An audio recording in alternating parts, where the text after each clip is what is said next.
Chapter 20, our final chapter on real estate math. There are some numbers that I want you to know that's going to be important. I'm going to give you these things that I think are going to be the most important thing for you. I want you to remember that math is only 10 points out of 100. Don't get anxious about the math. Everything's going to be okay.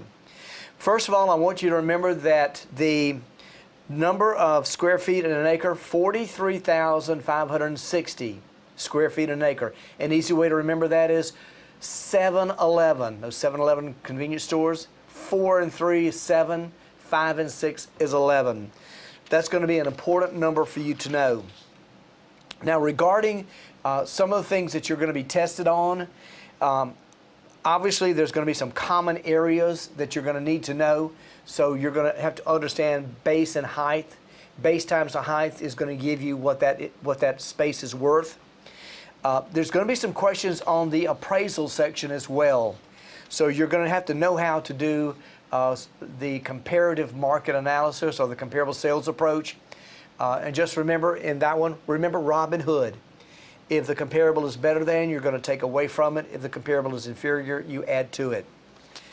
In addition to the comparable sales approach, you're going to have to know how to do the cost depreciation approach. And remember, that's based on the principle that we use for special purpose buildings, where when we don't have a lot of comps, we've got to rely on this heavily.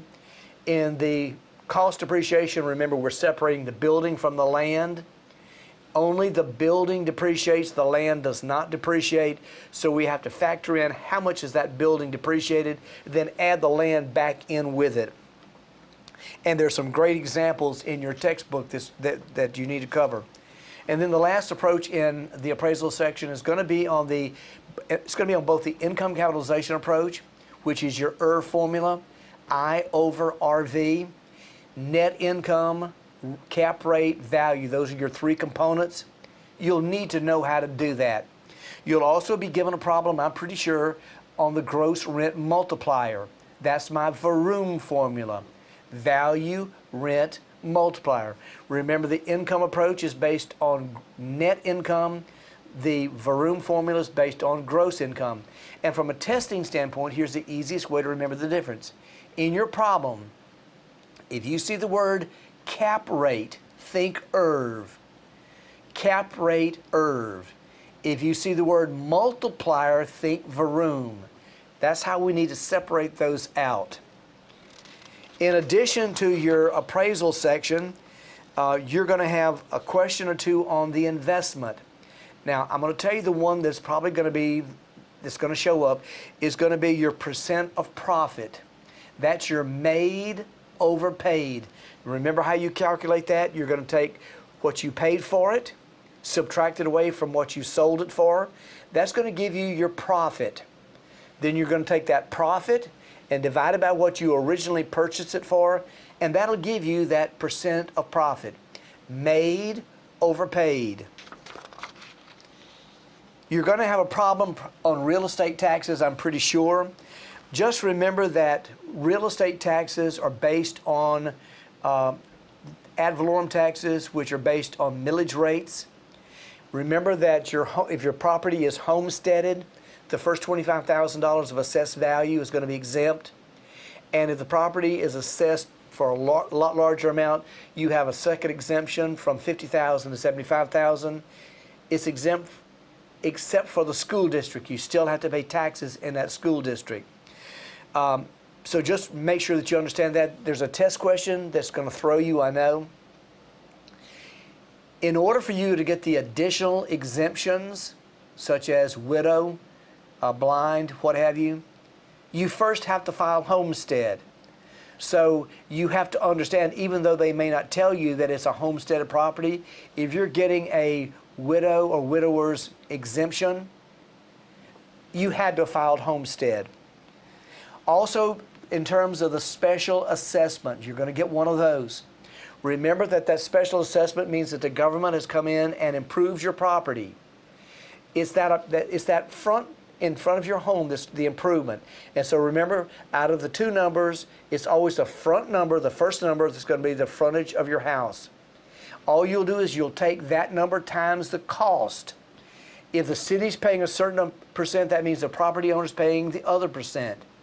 And also always remember that somebody lives across the street, and the majority of the cases, not in every case, but in the majority of the cases, that's how they test it. So take whatever that amount is in front of your house, divide it by 2, and that'll give you that property owner's amount that's due to the city or county. There's also going to be a problem probably on discount points. Remember, discount points are prepaid interest, and that for every discount point a lender charges, it increases their yield by 1/8 of 1%. 2 points, 2/8, which is 1/4%. So if the interest rate were 4% and they charge 2 points, the actual APR would be 4.25%. And also remember that for every point that's charged, the borrower has to pay 1% of the loan amount at the time of closing to get that discount. On the state examination, you may get an amortization problem. You're not on my test, I don't believe. But just remember that all amortization is paying down the debt. And there's a great example in your textbook that I want you to take a look at.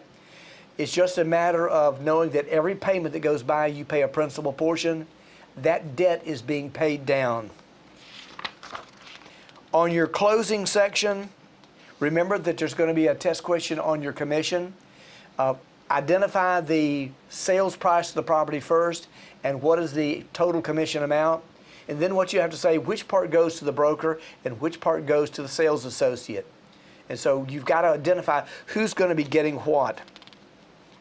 Also, if you happen to see a net commission, let me explain how this works, and this is in your textbook on page 20-13. In a net, you're promising the seller a net amount. And what you're going to say is that if I'm going to net the seller amount, and if I want a 10% commission for doing it, that means the seller is going to get 90% of that larger number. If I want a 5% commission, the seller is getting 95% of that larger number. And so all we're going to do is take the net amount, and if we've got any closing costs, we add that in, and I'm going to divide it by the reciprocal of whatever my commission is. If my commission is 7%, I'll divide it by 93%. If my commission is 8%, I'm going to divide it by 92%. And that's going to give me how much I've got to sell that property for in order to net the seller the amount that they want. Again, you're going to have a commission problem. Make sure that you know how to do that. And then you're going to have documentary stamps and intangible taxes to deal with. Remember that the doc stamp on the deed, the seller typically pays. It is 70 cents for every unit of $100. Any fraction of the $100, you got to round it up to the next nearest $100. The intangible tax, typically the buyer pays for. The intangible tax is the mortgage. It's 2 mils, 0.002 times that mortgage amount. Along with the mortgage is also a promissory note. That promissory note is not recorded, but you still pay a tax on it. It's 35 cents for every unit of $100. And again, if there's a fraction, you've got to round it up to the next nearest 100, then multiply it times 35 cents. You're also going to have a proration. Remember that you're going to draw a timeline. Seller front side, buyer back side. Is it the 365-day method? Identify it. Mark the day of closing. Who does it belong to, the buyer or the seller? Then I want you to mark, was this bill paid up front or at the end? If it's paid at the end, walk down the timeline to the closing, look for the front of the timeline. If it's paid at the front of the timeline, walk down that timeline to the day of closing, then you're looking for the back. Paid in the front, look to the rear. Paid in the rear, look to the front. That's the easy way to remember that proration. And those are going to be the things that's going to be on your exam. So what I want to do right now is go through real quick and review those one more time with you to make sure you understand your math. But again, math is only 10%. So let's go ahead and review Chapter 20 right now. Chapter 20 math, let's review it. First of all, you're going to need to know about common areas. You'll need to know how to do the cost depreciation approach. You'll need to know how to do the income capitalization approach. You'll need to know how to do the gross rent multiplier. how to calculate the profit percent, how to amortize a loan. You'll have to know how to do a commission. You'll have to do a rent proration and a tax proration, and you'll have to be able to do the transfer taxes. That's your dock stamps and intangible tax. Here is a good example of a cost per acre and a cost per front foot. This is out of your textbook, and all you're doing is you're trying to figure out what is the total acreage or total square footage that I'm going to be able to develop on. In this particular case, all you're going to be doing, here's your calculations. If you've got 20 acres, you're going to multiply that times the number of square feet in an acre. Then you're going to subtract out all of those things that you cannot develop on. And once you've done that, you simply divide it by the number of square feet that you're using as your footprint on the development. Remember, you cannot have a short. You always round down and not round up. In terms of acres, there's 640 acres in a section. So how many acres are there in certain sections?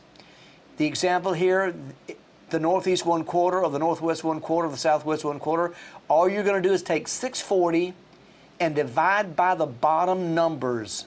That's all you do. But I want you to be mindful of the word "and," because the word "and" means there's more than one legal description. You have to separate them and then add them together once you've done your calculation. You'll have to be able to do the cost depreciation approach. And what you're going to be doing in the cost depreciation approach is determining the value of the property using the cost approach. And here's what we're going to do. We're going to determine reproduction cost.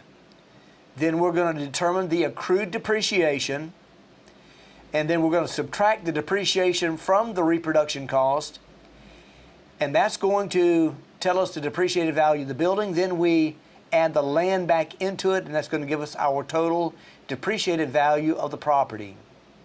Reproduction cost minus depreciation plus the site gives you the depreciated value of the property. The income capitalization approach, remember we got to find net income. Potential gross income minus vacancy gives you effective income. Minus your operating expenses gives you net income. You take your net income divided by the cap rate, and that'll give you value. The gross rent multiplier, you're simply going to take the gross rent, and usually it's the gross monthly rent, times that multiplier is going to give you value. The percentage of profit, you're simply going to take what you made and divide it by what you paid. What you made is your net profit. What you paid is the original purchase price. Now, here is a loan amortization. You're going to take simply the loan amount times your annual interest rate. That'll give you your annual interest. Well, you make your mortgage payments monthly. So you'll want to divide that by 12, and that'll give you your monthly interest. Remember, your payment is made of principal and interest. So what you're going to do now is you're going to take your mortgage payment, which is principal and interest, minus the interest portion of that payment, and that's going to give you your principal pay down. Now you have a new loan balance, so you're going to take your old principal balance minus that principal pay down will give you a new loan balance. And you'll do the same steps over and over. Again, this is in your textbook. I recommend that you go back and look at it. In terms of calculating commission, here is a standard question that you're going to get. Broker Bob agrees to pay sales associate Sam 60% of a total commission. Sam sold a property for $375 and agreed upon a commission of 7.5%. They're asking what is Bob's share, not what is Sam's share. If Sam is getting 60%, Bob's getting 40%. And there's your calculation. $375 times 7.5% times 40% gives you the answer. Your prorations. Remember, a credit is money received. A debit is money that's owed. Happy face, sad face. Remember also in a proration, it'll be one amount of money that one person owes to another. It is never two amounts of money. If it's paid up front, you look to the rear. If it's paid in arrears, you look to the front of that timeline. You'll also need to know how to calculate your transfer taxes. Your documentary stamps on the deed, remember, 70 cents per unit of $100, and any fraction thereof you must round up. That's based on the purchase price. The intangible tax is based on the mortgage. It's 2 mils, 0.002 times all new debt. And that could either be the bank or it could be the seller financing. The doc stamp on the note or notes is 35 cents for every unit of $100, and any fraction rounded up. Now remember, this is based on new debt, but also assumed debt. And let me explain. I mentioned earlier that anytime that a person assumes a debt, assumes a mortgage, that if you're going to take responsibility of the property by owning it, you've got to take responsibility of the debt as well. And the only way that you can become responsible for a debt is to sign a promissory note. The rules of thumb in closing are simple. The purchase price is always going to be a debit to the buyer and a credit to the seller. The earnest money deposit is going to be a credit to the buyer. Mortgages are always going to be a credit to the buyer and a debit to the seller. And that is the end of Chapter 20's Math Review. Once again, remember, math is only 10 points out of 100. Don't let it get to you.